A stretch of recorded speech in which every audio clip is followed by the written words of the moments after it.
And welcome to Understanding Photography with Kim Ayres, episode 87. And today is our first episode and the new time of Sunday at 3 p.m. UK time, which I think for friends over in the Americas puts you pretty much in the morning, anything from early breakfast to mid-morning coffee. It should, in Europe, it puts us kind of later, mainland Europe, sort of slightly later afternoon, and friends in Asia should probably be watching in the evening, I think. Hopefully then this new time of 3 o'clock allows us to access a larger part of the world to be able to join in the live show. Apologies to anybody who's, UK based and is usually out on a Sunday afternoon. I'm just trying to spread the net as wide as possible. But this is being recorded, as always, so if you have to rush off early or you're watching the recording, you'll find all the previous 86 episodes sitting here on the YouTube channel. So do go and investigate. What else? Yeah, if you find these interesting, entertaining, informative, you find they're helping you in some way. If you'd like to support these podcasts in any way, then buymeacoffee.com/Kim Ayres is one place you can do it. The other thing, if you haven't already done, make sure you subscribe as well and tell your friends. Now, tonight we're going to be talking about seasonal celebration photos. So, let's see if I put that up. And just, here for me, seasonal celebration pretty much means we're in December, it's Christmas. Now, that doesn't necessarily have to mean Christmas for you. I'm aware that not everybody comes from the same culture or the same backgrounds and parts of the world. And it's not even winter in all parts of the world either. So, the idea of it being seasonal celebration, just meaning this time of year. Seasonal could be, here could be Christmas, or Hanukkah, or winter solstice, if you're in the southern hemisphere, summer solstice. And I'm sure there's sort of various kind of solstice, mid-year, midwinter, midsummer festivals and celebrations in pretty much most cultures of the world, I think, on some level or another. So that's kind of what we're talking about. And this is all setting it up in advance of next week. I'm going to be setting, I'm going to be setting the challenge for next week to create your own seasonal photos. So tonight then we're going to talk a little bit about that, give you some ideas, some thoughts, ways you can approach the challenge. We've also got a critique. I've had 4 people send in images for critique. So in the second part of this, Robert found this fantastic old barn out in Tennessee, full with faded American flag, old vehicles sitting in the barn. Anyway, he's looking for a bit of feedback on how to go about editing that to make the most of it. Debbie has been having a lot of fun trying to do water droplet photos, playing around with a torch and camera, and is looking for a bit more advice on ways you can play with that. Garry was trying to create an old style photo out of a photo he took, one of this, and he's been playing around, but he isn't quite happy with how it's turned out, and he's looking for sort of more examples or ideas of how you can kind of go for that more sort of Victorian style photography. And Anne was also out in Tennessee, took this photo of an amazing tree where all the trees around seem to have lost their leaves, but this one kind of kept its colour. However, she wasn't happy with the way she'd edited it, wasn't sure quite the best way of going about that, so she sent me the original and we're going to look at ways of editing. So, back here we are then. It's like I say, it's a Sunday afternoon. Sunday afternoon, normally I would actually be having a bit of a rest on a Sunday afternoon, but today instead I've got coffee. So I'm hoping this will kind of fire me up and get me through the next hour or so. And I can see we've got a few comments already. If this is, let me know you're here. Leave a comment. This is all a bit kind of strange for me doing this on a Sunday afternoon rather than a Tuesday evening. For the last 20 months I've been doing these on a Tuesday evening, so it's nice to know people are here. So leave a comment. Let me know how you are, where you are, and all the rest of it. So, comments. Oh, Meg, my daughter, says, hello everyone from a Castle Douglas kitchen. So actually she's right next door. That's my daughter. Rosemary says, good morning, Meg, from our kitchen across the world. In fact, I think Rosemary is Pacific America. So it's pretty much early breakfast for Rosemary. Naria says, hi from a sunny Exmouth. April says, hello, everyone from Merrick, Long Island in New York. Jim says, hi everyone from Dumfries. Sophie says, good afternoon everyone. Roy says, greetings everyone from Yorkshire. Wasn't sure I could make it, but managed to rearrange stuff. That's good stuff, Roy. So glad you could make it. Garry says, hello from the Peak District. Jack here is saying, hi all. Oh, my wife Alfie is watching with Granny. So my wife currently isn't in the house. She's looking after our grandson, Alfie, just in another part of the town. So apparently, Alfie and Granny are watching too. So that's excellent. And Jackie here is saying hi from South Africa. Excellent. So midwinter here, midsummer there, or at least early summer, I think. It's cool. Right. Yes. Oh, coffee.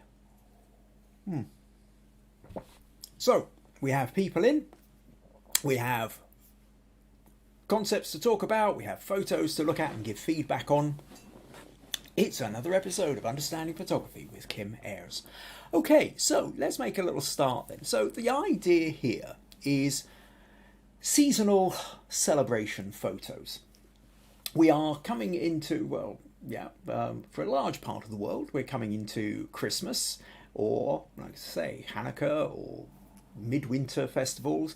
Slightly different for those in the southern or equatorial regions, where it's obviously midsummer. I think, but it's that idea of it's a time. These times for celebrations are times for when we whip out the phone, whip out the camera, take photos. And so what I really wanted to do was set a challenge, do a photo challenge for next week, which will be the seasonal photographic challenge, or seasonal celebration challenge, I should say. So it's about celebrations. Now, that can express itself in a whole number of different ways. VG's just got here. It says, good evening, morning and afternoon. Hi, VG. So glad you can make it. Hopefully a much better time of day for you, because unfortunately the 7:30 slot where I was doing on a Tuesday typically had... VG was sort of tuning in any time between midnight and 1 o'clock in the morning, so it was a slightly better hour for you, I think. Okay, Rosemary says, glad you are tackling the issue of midwinter indoor lighting. Really tough for getting the camera settings right. And VG says it's sunny in Chennai. Excellent. Yes, so given the fact that a lot of the people watching this are in the middle of winter, and indoor taking photos indoors tends to be trickier. You've got a lot less light going for you. This will sort of play into part of it. So let's have a little thing. I mean, the thing is it doesn't have to be indoor photography. So I'll tell you what. Let's just run through a few photos here. Let me find that. And so, okay, let's flip over. I'm going to run through examples of photos to start giving you some ideas. So this then is, we're into Christmas card territory here. Bauble hanging off the Christmas tree.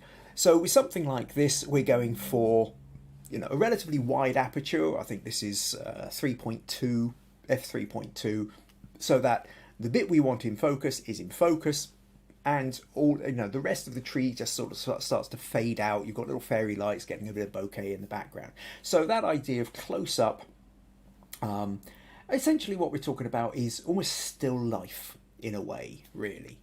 Now, you can play, if you've got shiny baubles, you can then play with the fact of what might be reflected in it. Now, took this a few years ago, and in this reflection, we actually have Meg, so here with a Santa hat on, and you can just about make out me, or the shape of me, with camera in front of the face, and lights going off and bits and pieces in what looks like a rather messy room.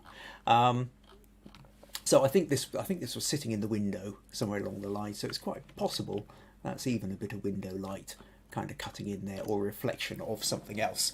So that notion of what could you get in sort of reflections of the baubles. That's, so that close in play around with it is one way of doing it.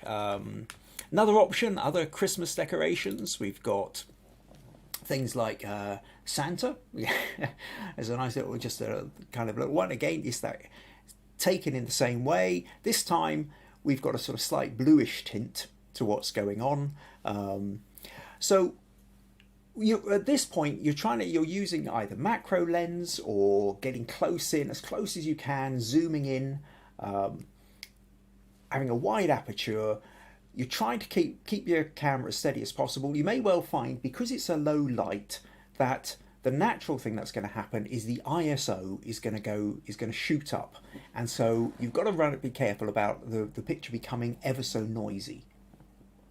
So part of having the wide aperture is that it lets in more light. So you get your aperture as wide as you can. It gives you nice bokeh effects. It also lets in more light. And then if you are having problems with the ISO getting too high, maybe try sticking the camera on a tripod or resting it on some books or doing something to keep the camera steady so that you can go for slower shutter speed without worrying about the picture blurring.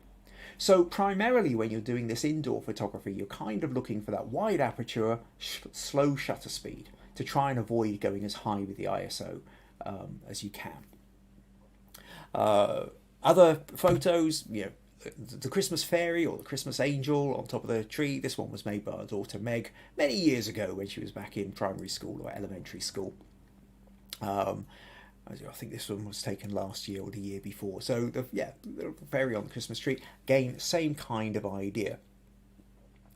However, you don't have to just be stuck with Christmas trees. I mean, other images, let's see, we have things like, again, a very kind of winter seasonal feel. You maybe, in this case, we've got pine cones, holly berries, a nice little kind of winter still life scene, but taken in such a way that out of focus in the background, you've got a bouquet of a nice roaring fire. So again, that sense of very seasonal. As soon as you sort of see this, you can almost smell the mince pies coming out of the oven.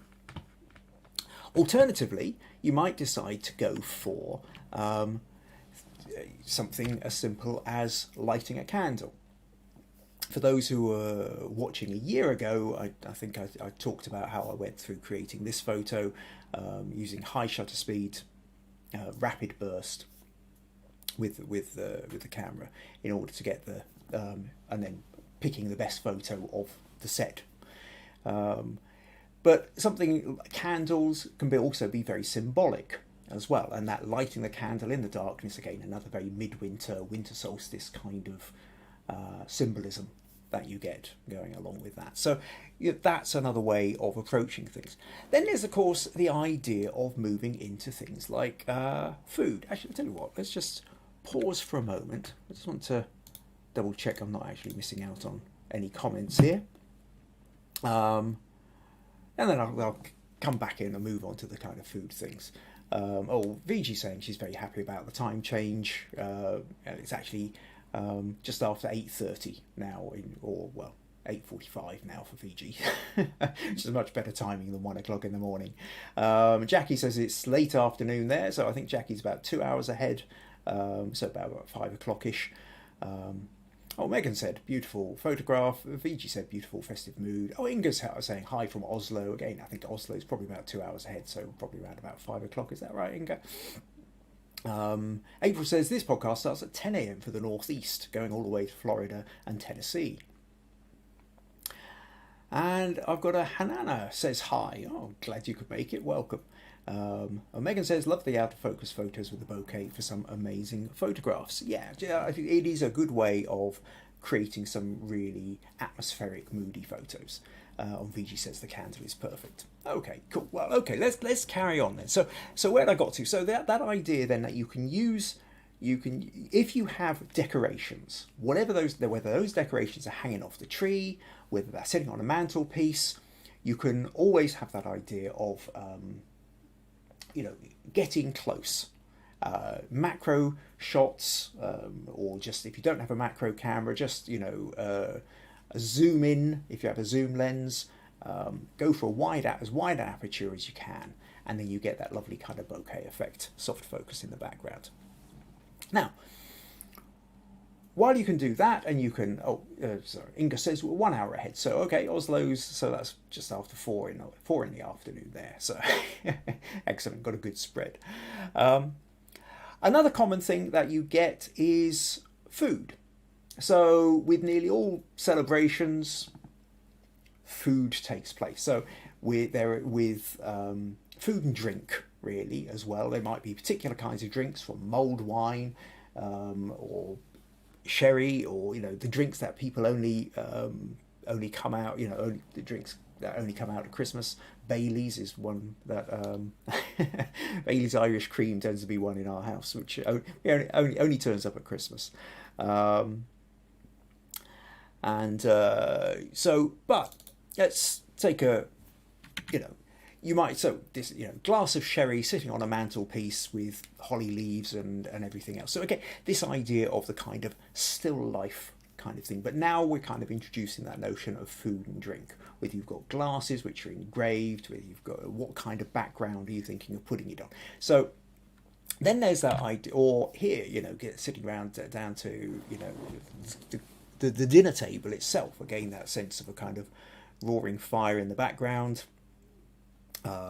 Food sitting there, wine in the glass, other glasses all engraved and just kind of ready to go. Then again, some of you may remember last year when I did the mince pie photo shoot. I can't remember exactly what episode, but if you go back to find the sort of December episodes from 2020, and in there somewhere I talk about doing the mince pie photo shoots. And again, I'm using a fairly wide aperture to get a fairly narrow focus. And here also what we're doing is we've got icing sugar in a little sieve above it, which we're tapping, and it's allowing that snow-like effect to just sort of drop the icing sugar down over the mince pies. Another option with that was this one, where we've gone for more kind of bluish feel. We've got fairy lights in the background, and this kind of always felt, this one actually felt more like mince pies in concert. You've got the audience off in the distance there, waving their lights. A little bit of fun with that. Or there was this idea as well where you can be shooting straight down onto the table, mince pies fresh out of the oven. And so even we've got here some cut out pastry reindeer as well, once again. So we've got the actual cutout for the reindeer shape here. We've got the cooked pastries here, and then we have the silhouette of one where we covered when sprinkling the icing sugar to create a sort of this kind of inverted space there. So these are kind of things that you can do with food as well. So as I say, nearly every kind of celebration, seasonal celebration or otherwise, tends to involve food on some level. So if you're unsure of what you could be photographing, think what kind of foods are associated with this time of year. So while certainly Christmas in UK and we there are traditional Christmas dinners and Christmas puddings and mince pies and things like that. Whereas I think I understand from Jackie talking once before, in South Africa, Christmas is generally, there's big barbecues outside because of course it's the middle of summer. So something like that would be really interesting. The idea with this challenge isn't that you have to conform your photos specifically to the kind of Western ideal of Christmas. The whole point, seasonal celebration, is I want to see what the seasonal celebration is like where you're from. And if that's, whichever festivals might be happening in India, whether you're doing barbecues out on a beach in South Africa, This for me is the really interesting bit. Use the photography to explore your own culture, your own ways of doing things. And even those of you who are in Britain celebrating Christmas, one thing we learn very early on is everybody tends to have their own take on Christmas as well. Everybody's got their own way of doing things. That strangeness when you're a child and you go round to somebody else's place for Christmas and you suddenly realise they don't do things the way you do. Everybody has their own little family traditions. And I think if you can explore these and stop for a moment and think, well, okay, what is it that we do that maybe not so many other people do? What's special to us? Your household, your family, your way of doing things. That's where it becomes kind of interesting. Remember, photography, think of photography as a storytelling medium. What stories can you tell for the photography? And giving us an insight into the way you do things, how you see the world at this time of year could be really, really interesting. You know, whether that's you built your own stone circle and you're up there for the sunrise on the solstice. However it turns out, I want to know. So I'll be looking forward to things like that for next year. Okay, a couple of more comments. Oh, April loves the mince pie photo shoot. Oh, sorry, I've finished the coffee now. Swap over to the water. And so she can feel the holidays coming. VG says, love every one of them. She loved the still life photos. Oh, Robert's here, says, howdy all from Texas. Meg says, talking of drinks just now, what about a hot chocolate, which is very nice on a warm, cold day? Absolutely. Hot chocolate and warm, beautiful thing to have in the depths of winter. Oh, Rosemary says, mince pies in concert. Cracks me up. Oh, VG's been back to check. Says, mince pies episode 38. There you go. If you want to go back and check episode 38, not right now, after this one, obviously, you can find out about how we did the mince pies photos, both the mince pies in concert and the reindeer mince pies and the original first one that I showed. Okay, so we've talked about the idea of still life, we've talked about the idea of macro, we've talked about the idea of food and drink. But the thing is, seasonal celebrations can kind of go really wide. You don't even have to be worried too much about, indoors. You could step outdoors. Outdoors, for example, you might go wildlife. Is there particular wildlife which is associated with the season, the celebration? So, for example, here, robins are, something that they appear on a lot of Christmas cards. Now, I don't actually have a robin in the snow, which is more the traditional one. I've never quite managed to catch one of them, but whether it's wildlife in the snow or just in our case the robin, or there are if there are particular celebrations, festivals in your part of the world, in your culture, in your background, which have animals associated with it, then wildlife photography becomes another option with seasonal celebration photography. For that matter, you can go architecture and decorations outside the buildings. So, some of you might remember last year, I think, when this is our shed, our garden shed at the back of and Maggie wonderfully decorated the whole thing up, so it looked really. So the garden shed is somewhere where pretty much most mornings of most weeks, Maggie and I go out and have our coffee at the end of the garden. It started off as a tradition during lockdown, and it's still with us. So the garden shed has become a very important part of our life and our culture, and I'm sure most people aren't sitting in their garden shed having a coffee every morning, but we do. So the idea of creating a celebratory space out of it, fairy lights all around the outside, fairy lights on the inside. Maggie created a wreath for the door. We put some more lights around that, and we even got some of the branches that have fallen off or been taken off these beech trees that overhang the back of the garden, and strung those up with fairy lights as well. Put them in an old coal scuttle that where the bottom was rusted out, and so I was out there taking that late in the evening. So that's a 1 second exposure, an ISO 2000 f4, I think that is. So you can take photos of the outside of buildings. Now, again, you'll tend to find, certainly in Britain, and I know there's lots of places in America, where people go absolutely incredibly mad, crazy with decorations outside their house, where you have full Santa and reindeers on roofs. You have massive inflatable snowmen in the front garden. So, if there's somebody near you, or if you do this kind of stuff yourself, there's another whole kind of rich vein to tap into of seasonal celebration photography. Or there's that notion of people in action, where people are actually putting up the decorations. Because don't forget, it's not just about the things themselves. Christmas is about people.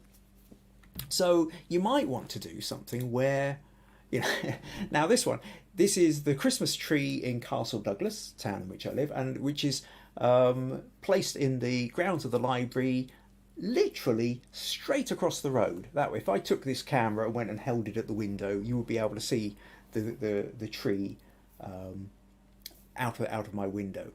It doesn't have any lights on yet. This was taken last year, I think, or the year before. And probably in the next couple of days, we will have the workmen coming along to string it up with lights, like this guy here. So this was just all I had to do. Was I popped upstairs, got the camera out, pointed the photo, and I quite like this. There's a nice sort of strong diagonal in it. You've got the guy down here operating the machinery. You've got this going up, and we've got the guy stringing the lights around the Christmas tree, getting ready for it. So that notion then of people in action is another way of doing things.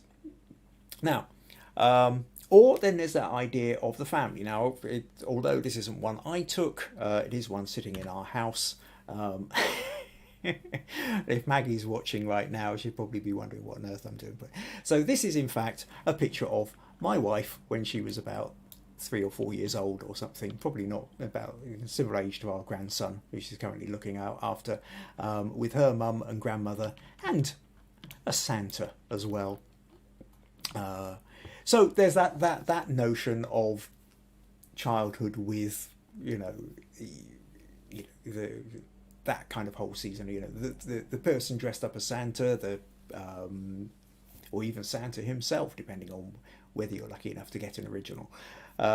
Or there's that idea of, and this is our grandson Alfie, the opening of presents.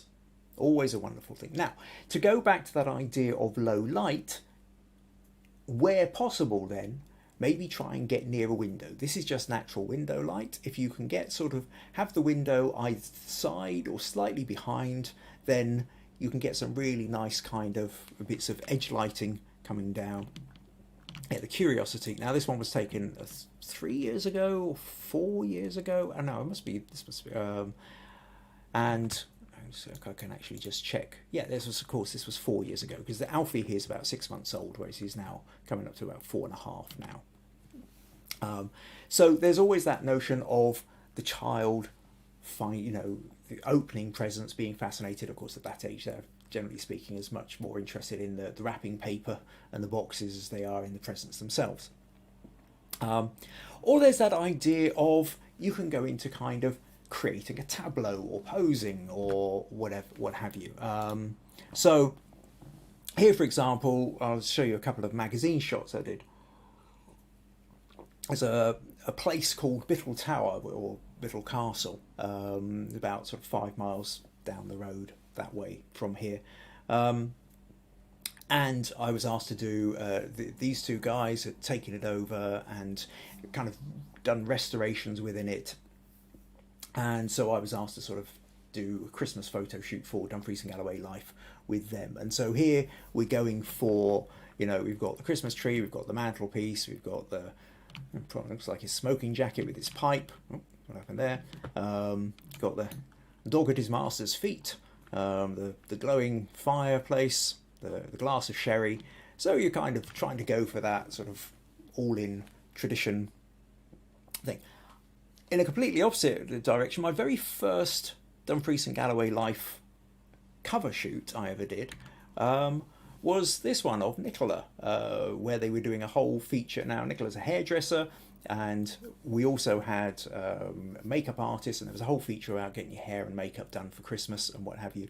And So we did this shoot, and this shoot ended up on the cover of Dumfries and Galloway Life magazine. You see that, December 2014. Okay, so 7 years ago. So my very first Dumfries and Galloway Life cover shoot, that one. So if you want, you can go down the whole kind of model, glamour, magazine style shoot thing if you want.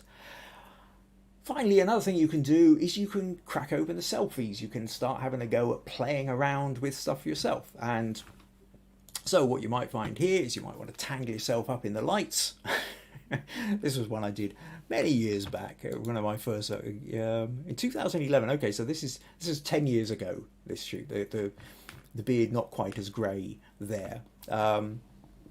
Or this one, which I took about 4 years later, where instead of tangling myself up, I decided to put them around a top hat that I've got, put on a pair of mirror specs, put a reflection of the picture into the glasses, playing around with coloured lights. And so you can just kind of have a bit of fun with it. So this is really the idea. This is what I want you to do with the seasonal celebration challenge, is to have fun. Decide, what is it seasonal, what's unique to you, what's unique to your household, what's unique to your culture, what's unique to the way you celebrate. And like I say, the celebration, okay, midwinter celebration, generally speaking for me, is Christmas, but it doesn't have to be Christmas, and it doesn't have to be a Western idea of Christmas. If you're doing Hanukkah, you're doing an Indian festival, you're doing a pagan midwinter festival, or you're doing a Southern Hemisphere midsummer festival, celebration. What food, what clothes, what outfit, what rituals, celebrations, symbols, all these kind of things. There's a massive scene to tap into here. So next week is the challenge, is the seasonal celebration challenge, and I want to see your photos. Make sure you get them to me. If you're on Facebook, go to the Understanding Photography with Kim Ayres Facebook group. If you've not been there before, just type Understanding Photography with Kim Ayres into Facebook. You will find it easily enough. Stick your image in. Tell us a little bit about it. Tell us what it is, why you've taken that photo, and any interesting little story. What makes it special to you. So there's that idea.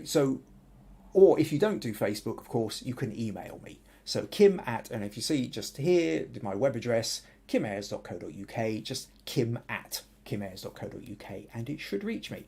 So send me your images and tell me the stories behind the images. And then next Sunday, 3 p.m, we will have a look through the photos and hopefully inspire each other with stories of our culture, our unique, funny little ways that we do things, our take on it, but also try and make the photography interesting. Use it as an excuse to explore, whether you want to get in close in and do macro shots, whether you want to do wide out and you want to do big scene shots. You can of course do landscapes as well, whether that's snowy landscapes or again landscapes to your culture and how that's affected by the season. So seasonal celebration challenge. That's the challenge. That's what I want to see from you all next week. So I'll recap of this just at the end. Okay, let's see any last little comments there. Meg says that this photo is absolutely gorgeous with my nephew Alfie. And Nuria says she loves the reflection in the glasses.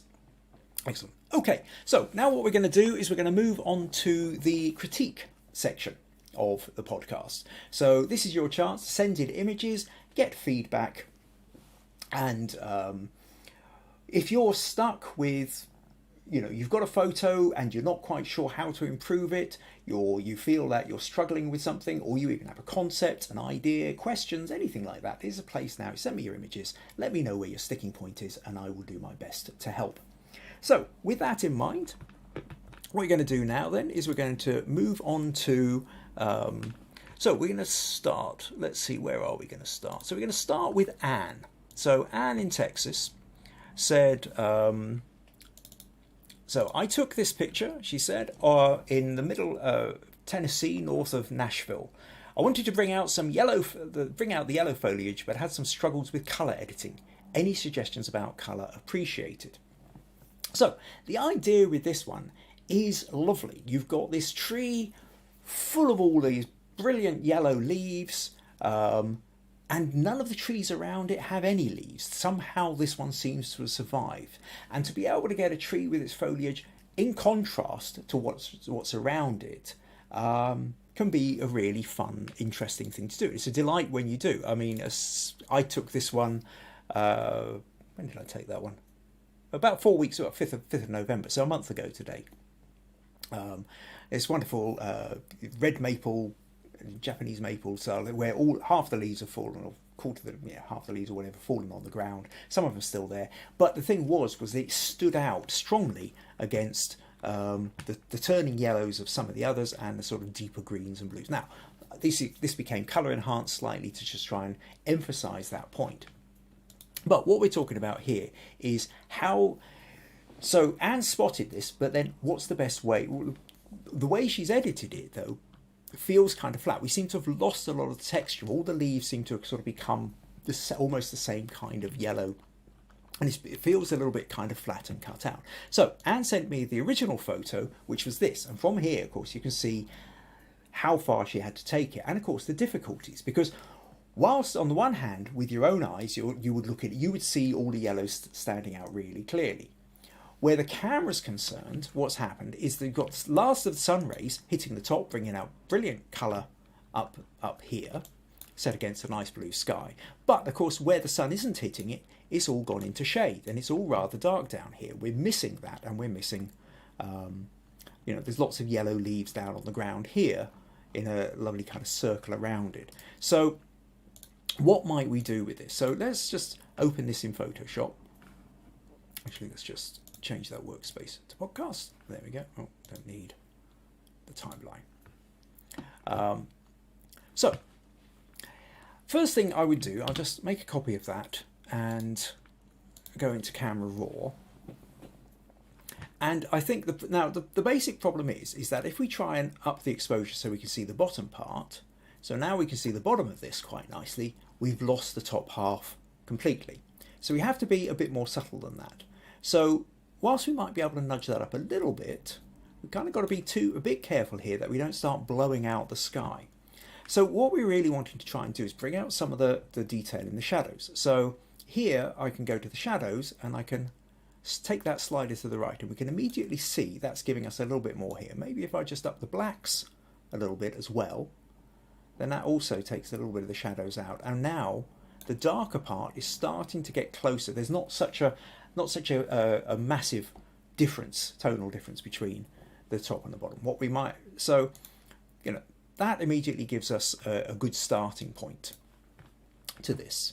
Now, I'll just copy that again. Well, what I would also do, let's just crop this in a little bit. I think it's, given that that's kind of in the middle, we may as well just make it kind of properly in the middle, just sitting there, and then maybe kind of bring the bottom bit up a little bit as well, so that we kind of keep it landscape. So now we've got that crop. I think if I copy that again, what else can we do with this? So if we go back into Camera Raw, what I'm going to do, I think the first thing I would do is then add a vignette. So that's just bringing the sides in a little bit. Now, Anne had already done that to an extent, so we play around with that, and that sort of brings our focus in a little bit more here. Now we're back in here, we could maybe nudge those shadows up just a little bit more, bring it up a touch, take the highlights down, and then use the clarity tool. I think maybe just the clarity just would help kind of pull the detail out a little bit more. So now if I click OK with that, we've got a little bit more kind of going in. Now another option here, I'm going to copy this layer. What I'm going to do then is take that off, go back to this layer, and I would say the whole point of this is what we're trying to do is we're trying to draw attention to the tree that's in the middle with the leaves. So what we could do, for example, now part of is that with colour, part of that is with tone. You can also slightly do it with focus, and one little trick you can do here is to blur pretty much everything else. Now, not too strongly, because then it will make things it will look a bit odd. But if I go to a kind of Gaussian blur, now you see if I go too much, that's overdone it. But what I'm going to do is just nudge it a little bit. Something like, what's that? In this case, about 3.54, something like that. Then, what I can do, I can go back to this sharper one, out-mask it, or well, let's just mask it and then fill it in like that. So that's blurred. And then paint out the mask to bring in the sharper version just back on the tree itself. Now, if we do it subtly enough, if the blur isn't too strong, then what we don't want is a sort of sudden strong line there. But if we do it now, if that's too strong, then maybe on the layer below we just reduce the opacity a little bit so that it's sort of slightly less obvious.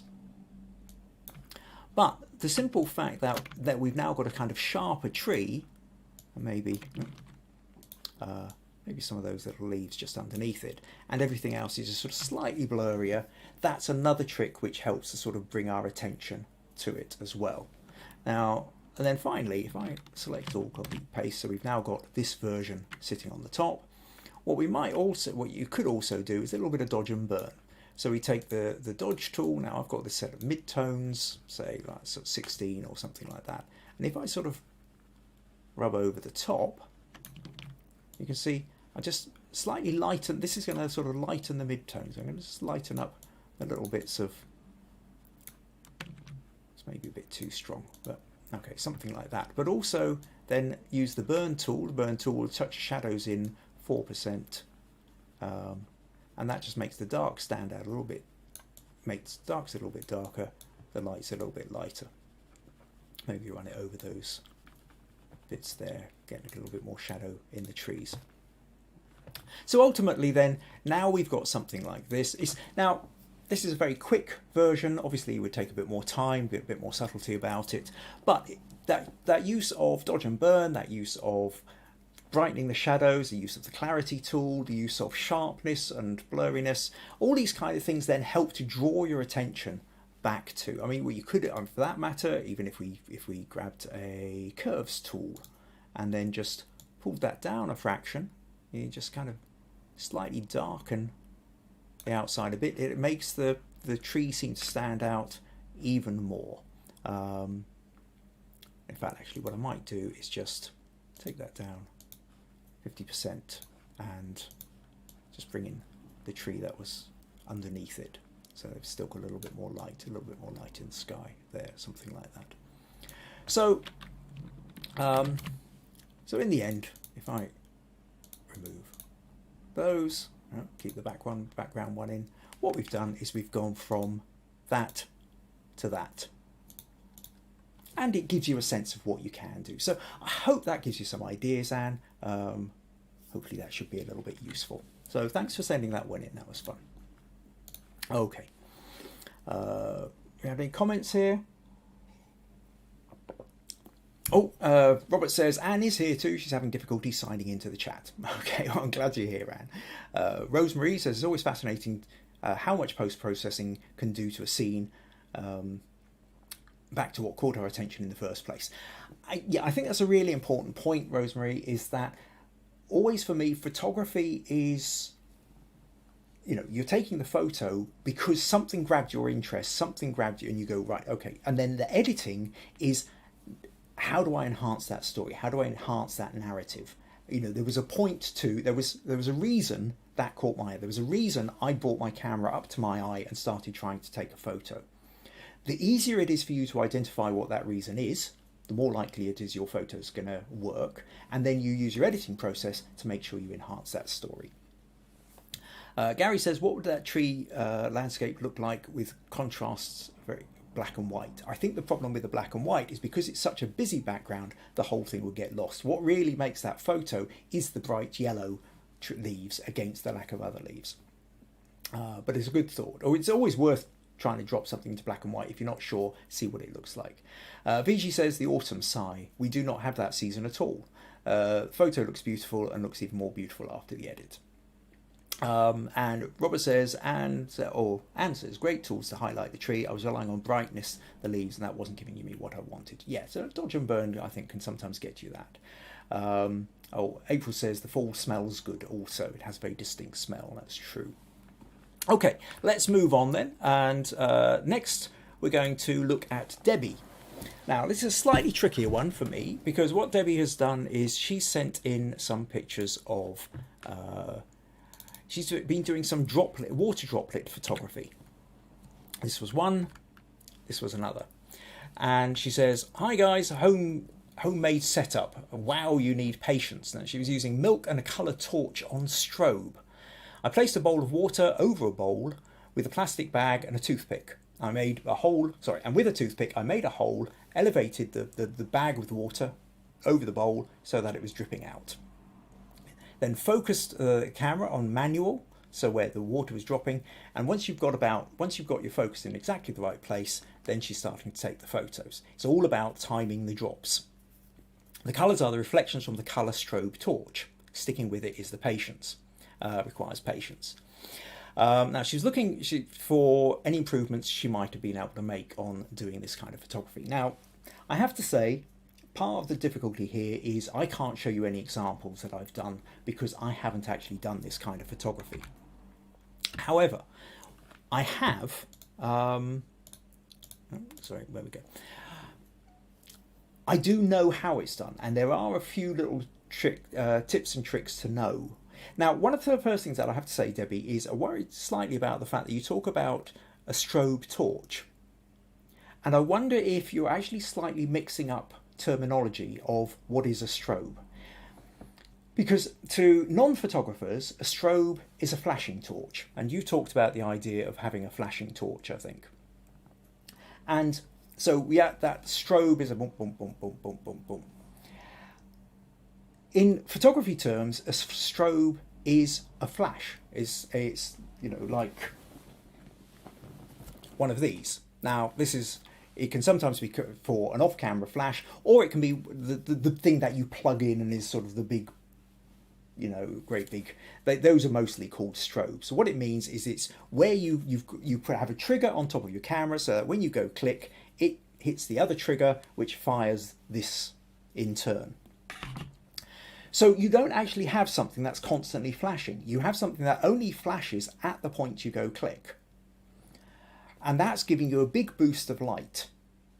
Now, when you're so you don't have to have something which is just flashing all the time, because that will kind of confuse, and it really will be hit or miss as to whether you happen to go click at just the right time. So I think that's kind of the bit you've really got to be careful about. I could go off in a direction and give lots of talk about how these things are done. Trays of water, if you've got a longer tray of water, so you can sort of shoot at the beginning, you've got more space for the picture to drop out. The reality is there are an awful lot of YouTube videos out there already. Maybe at some point I will give this a go myself. I certainly didn't have time to do it for this one. So I'm afraid I can't give you much more help than that. I would say go and check out type in water droplet photography. There are hundreds of YouTube videos out there which will be able to help you on it. But I think but my first concern is the idea of a flashing torch. You don't want to have a torch. You're going to struggle to get the right amount of light you want. You really want to be starting with an off-camera flash.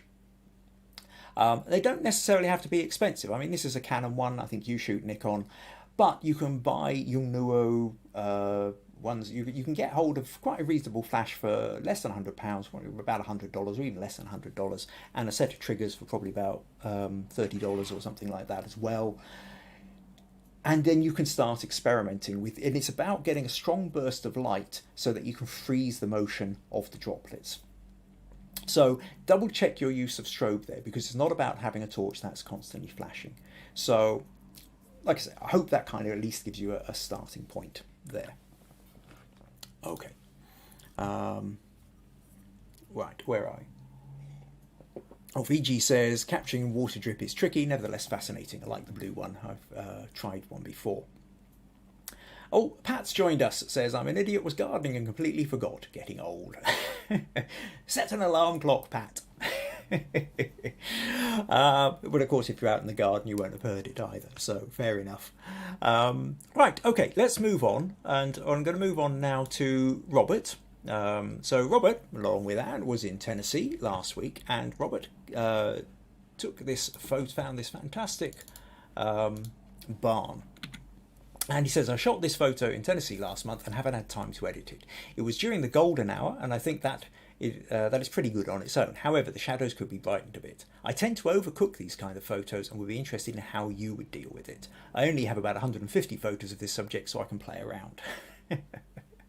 I found... and then he found a couple more, which show us a little bit more space. So these, you know, this one was from the same shot from another angle, and then he's cropped in and edited that one, I think. Now, partly what I would say here, I quite like the building over here, giving us a little bit of context, but it's kind of a bit too far away. And when we come to this one, I like the close-upness of it. Now, we can just about see that other, the farm build, the building itself, the residence building in the back there. But so kind of, I tend to feel, positioning wise, I would like something somewhere in between. It feels like you're so close up to this one that the distortion of the height is taking us. So, you know, the edge of the build, this is very, very, you know, it's all tilted in and distorted, and it's very big and dominant. And I think if you stood back just a bit, I mean, probably only about 3 or 4 paces, I think you'd get a slightly better shape. You could still have, you know, a fairly looking up. I mean, it looks like you've got the camera down at ground level. But I think back a couple of paces, and the barn itself wouldn't be as distorted, but could still be as quite impressive. And then to have this, just a little bit more of it, I think, I do like it, and it does give it context. I also quite like this tree, which has got the same kind of leaf colour that Anne had in hers. So I think there's potential to play with this little bit here, whereas at the moment it looks like it's sort of stuck on at a funny angle. It's like either you need more of it or you don't need it at all. Now, the other thing I noticed about this, Robert, is you've got this, I think your setting is on f4, which is quite a narrow aperture. I mean, and one of the things I noticed again with this is that when we zoom in, given the fact that you've got this is a really lovely high resolution camera, this is out of focus. This Dodge car here, I would expect from where you're standing, I'd like to see that in focus. You kind of expect the whole thing to be sharp, you know, and yet it's not much sharper than the building in the background. So I'm not quite sure. It might be that it's slightly sharper up on the... Well, I'm not totally sure here. I mean, you're at 200th of a second, so it shouldn't be movement wobble, but there is something where it doesn't quite feel like it's focused properly, and I would expect something a little bit sharper. That said, then I love the lighting. I love the way that they've obviously got the trees or whatever, just you've got little bits of light catching it. I do like that light in the background, which is what I kind of feel I'd like a little bit more of that. But I love this car too. Lovely old car, the faded flag. Now I think really,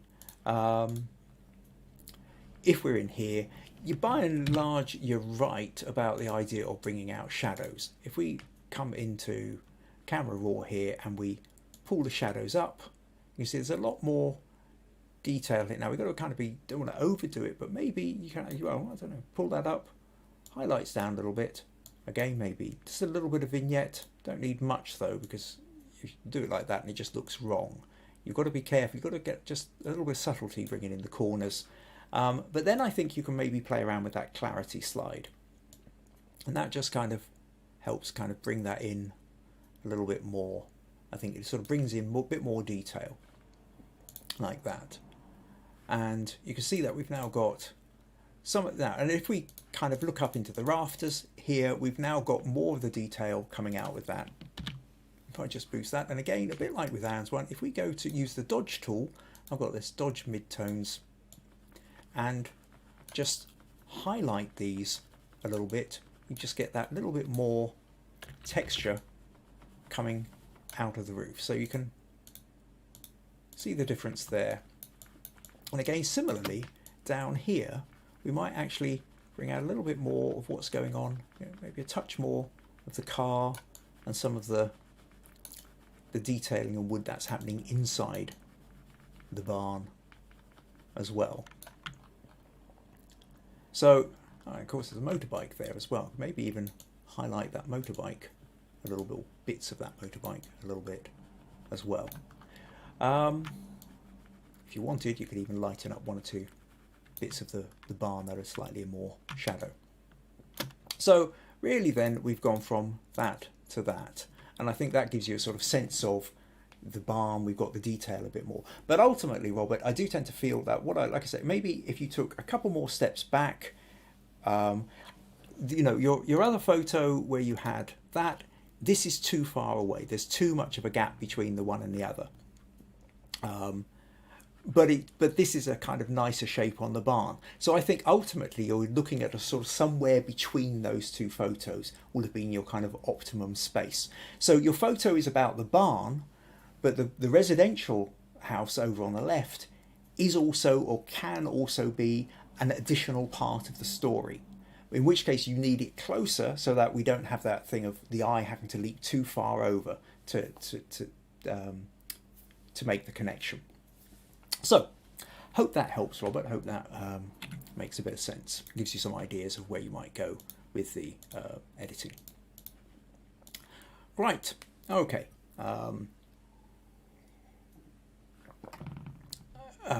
April says, love the barn. Pat says, love this, reminds me of our time in Vermont. VG says, is the barn a bit tilted? And I don't think it's necessarily tilted so much as the fact that it's what's happening is Robert's got his camera set on wide angle and close, and he's looking up, and what you've got is you've got perspective distortion. So it's more about the distortion of the lens than it is about the barn itself. Yeah, April says, how about standing back to the left so you get the truck next to the barn as well. Oh, Robert says, I have the shot you are looking for. Excellent. Well, look forward to seeing that one then. And VG says, great subject to find. It says, you have great spots near your neighbourhood. But this wasn't quite that neighbourhood, other than being in the same part of the country. But this was in Tennessee rather than in Texas, I think. Road trip Robert and Anne were doing together. Rosemary says, such a great find of a scene. I do like the extra details that shows up by bringing up the shadows. And, oh yeah, Robert says, VG, this barn is 800 miles away, but I will post an edited shot of it on Facebook when I'm done. Excellent. Okay, on to our last image now. Now, here's a point. You see, I'm wanting to try and keep the part of the new shift as well, is I'm trying to hold these podcasts to within an hour, rather than letting them run past into the hour and a half, occasionally 2 hours that I do. Sundays, I'm going to have to be a bit more contained. Now, I'm going to run a little bit over an hour, but I'll try not too much. But I did promise Garry that I would look at this photo. So let's move on. And so Garry took this photo and said, hi, I take images for our local amateur dramatic group. This month's performance is Gaslight, a Victorian thriller. I took one of the photos and manipulated it to look old in Photoshop. So now he sent me 3 different versions. There was this one, and this one. And what we can see is particular overlays being given. So they're like old paper or old glass with scratches on them. He says, but I'm not 100% happy with the result, as I think the image is still too sharp. What do you think? And part of the problem is if we go in here, there is a kind of sharpness that doesn't quite fit with the rest of the picture. So what I want to talk about here is, if what you are trying to do is create, say that this is a Victorian drama and therefore I want to have a photo that has a Victorian look to it, then at that point what we're really talking about is that kind of glass plate look to it. And you also need to have the sense of the lenses that were being done at the time. So what I'm going to do here is I'm going to talk you through a couple of different ideas which will hopefully give you a better sense of how you approach a photo like this. So we've got the photo. Now, as you know, you already knew you put it in black and white, or even black and white with a slight sepia tint, because you're not going to be talking about a colour photo. The other thing is, though, is that with a portrait in Victorian times, generally speaking, they were quite often done in portrait. This kind of more landscape look for a single person isn't a very common way of doing photos. If you look at the way photos of people are done back then, they tend to be in portrait. So very simply, as a starting point, changing wasn't quite what I meant to do. Changing the crop of this into something like this, and maybe I'll just stretch that up a little bit there, put in the content aware. Hopefully that will give us, okay, so we'll just pretend that that picture's a little bit, okay, slightly odd with that, so we'll just do that, and that's kind of, so we've got a bit of picture there. So now we've got something which, first of all, so our starting point here is let's get the crop right.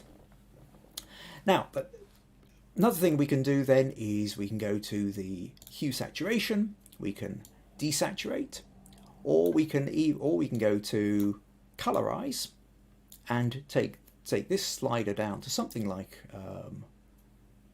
sort of 35-ish, something like that. Gives us sepia tone, and I'll take the saturation down a bit more because it just looks a bit overkill. So I'll take that saturation down to about 15%, something like that. So it's black and white, but just a little bit off into a sepia.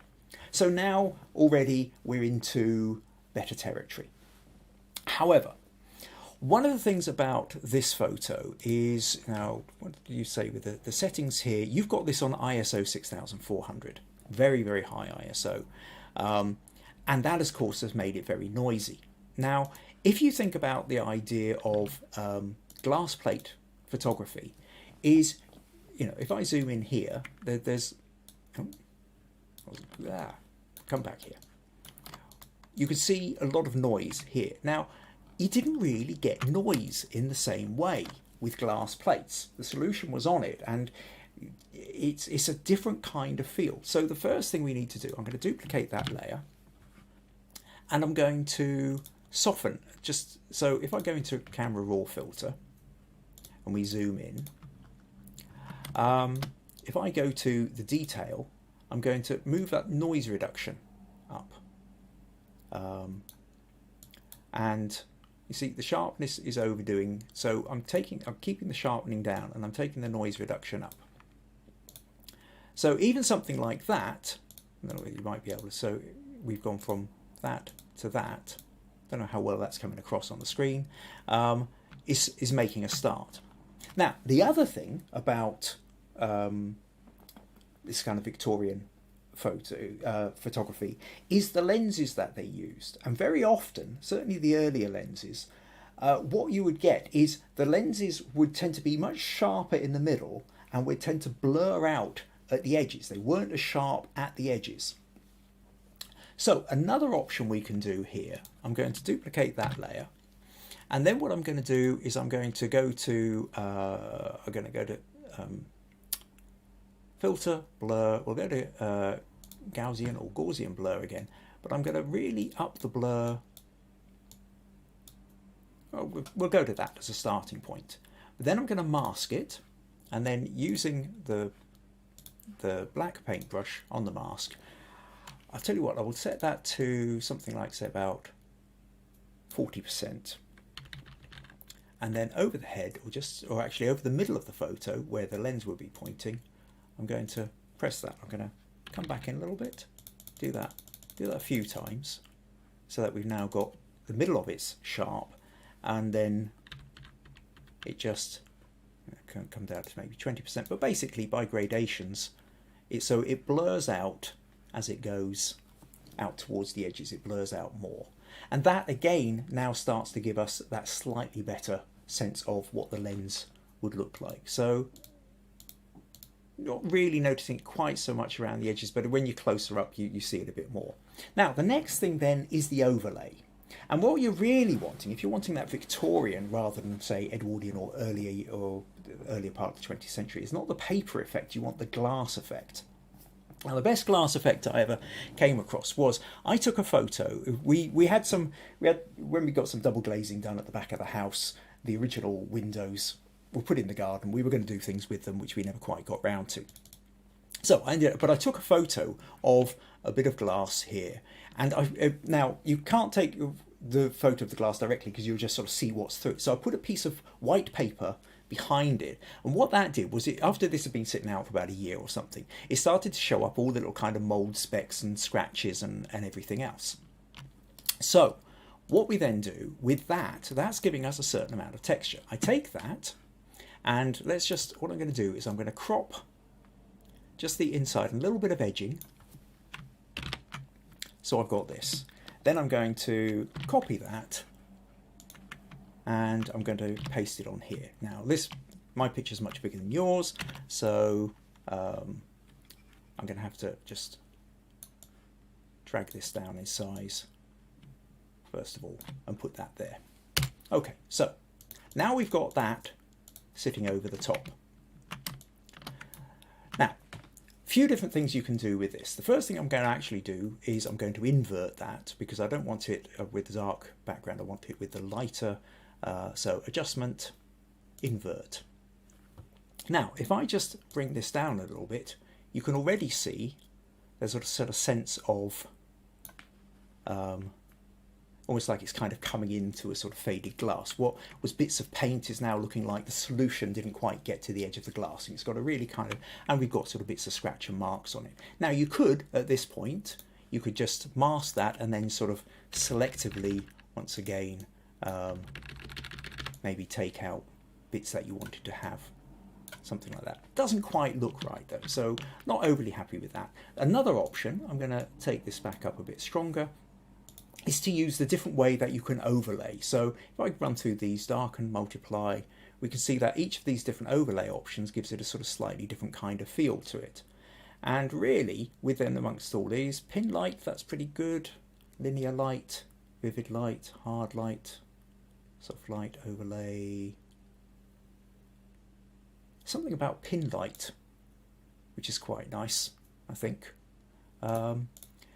And this combination is given a very kind of glass-like feel to it. And again, we can strengthen that up, drop it down, nudge it around to a point whereby we kind of feel we like it a bit, and then maybe very softly, again, we'll take that down to something like 20%, just sort of slightly bring out the eyes and the face on the original as it was, so that we can see that. So now I think we've got a much more of a sense of, now, and for that matter, if we wanted, I could duplicate that and change that from pin light to, say, something like lighten, and again, take that down, just nudge that up a little bit, something like that, and we can kind of play around with that as much as we like, really, just kind of, so you can layer up the textures if you want. But I think something like that is now really giving us that sense of the Victorian glass plate photo, which then ties in much more strongly with the kind of thing you were going for. So the key things to remember then, Garry, is first of all is to make sure that you don't have the noise, because if you're trying to go for that Victorian style photo, you just didn't get noise in the same way that you did with other kinds of photography that came afterwards. You also need to think about the lenses, about the fact that it might be sharper in the center than it is out at the edges. And really, if you're looking for an overlay, you want to have that kind of glass feel rather than paper feel, I think, is probably the one that most kind of evokes that. I mean, whilst these things were then printed on paper and people had bits of paper and stuff that they took away with them, when we think of Victorian photography, this glass plate thing which evokes that idea the most. So if you're trying to create these shortcut tropes to get people to think, oh, that's where it's coming from, then I think the glass works the best. And if you can find an old piece of glass that's been sitting in the garden, stick a piece of paper behind it, take a photo of it, that will give you your texture, and then you can play around with it in the way that I did. So I hope that gives you a few ideas to play around with there, Garry. Okay, let's just close that, come back here. Right, so where are we? A few more comments. Okay, conversations going on between Robert and VG, and Rosemary's got to leg it, but she's going to hang around, come back and watch the end. Right, okay. Oh, Pat says, an arresting image. I hope he gave a good performance. Anne says, the sepia adds so much to the photo. VG says, we had a great actor who has a strong resemblance to this person. Stare is well captured. VG says, the actor's name is Onpuri. Ooh, I think I know who you mean. Yes, he's appeared in quite a few British films. April says, fascinating idea with the glass skim. Jack says, very nice fix. Robert says, this amazing technique, I may have to try it out myself. Do have a go, Robert, absolutely. Anne says, that's so cool, that's excellent. Garry says, lovely, informative feedback, lots of useful ideas, thank you. And BG says, it's a great piece of information, thanks, Skip. Excellent. Okay, let's overrun a little bit from what I planned to do. So that pretty much brings us towards the end. If you found this useful, entertaining, informative, if you would like to carry on supporting these podcasts in any way you can, one good way is buymeacoffee.com/Kim Ayres. So next week, next Sunday, 3 p.m, don't forget to set your alarms, 3 p.m. UK time. Google the adjustments for your own if you're not sure. That it should be the same as this week. But if you happen to be watching this on the YouTube catch up and you missed it, always just Google a time between yours and UK or London or something like that. In Scotland, we run off London time. So next week then, the seasonal celebration photo challenge. Get your photos through to me. Now, be bearing in mind that we're now on Sunday, I would like the photos by the end of this week being sort of Friday would be good. Saturday at the latest. Anything that turns up on a Sunday, there's a very good chance I'm not going to have a chance to process it beforehand. We are earlier in the day. My whole timetable shifted with this. So try and get the photos to me by Friday at the latest. So think now. Seasonal. We are in this midwinter, Northern Hemisphere, midsummer, Southern Hemisphere, solstice, wherever you are on the planet. Christmas, Hanukkah, midwinter, solstice festivals. There will be other festivals kicking around the world. What is it that's unique about your festival? What is it unique about your take on those festivals? And even if you don't want to go unique, what are some of the symbols, some of the foods, some of the drinks, some of the rituals, some of the objects, some of the people, ways people behave, ways people interact with each other, outfits they might wear. What do people do at this time of year? Can you capture this? Can you create an interesting storytelling photo? That's what I'm really looking for. Show me something interesting. Show me something well taken. I want good photos. Do your best. But, work out. Are you happy with zooming in on close? Do you want to do wide angle setups? Show me something interesting and smug points will be yours. Great. Okay. A few people are saying now, thanks, Kim. Looking forward to the challenge. Sounds like it will be good. And that's us. I look forward to seeing what you're going to put in, and hope you all have an excellent week. Thank you to everybody who's turned up. Thank you to everybody who put in images. And enjoy the rest of your week, and I will see you next Sunday, if not before. Take care. Bye-bye. Now, if I can just figure out how to change this over. Let's try that one.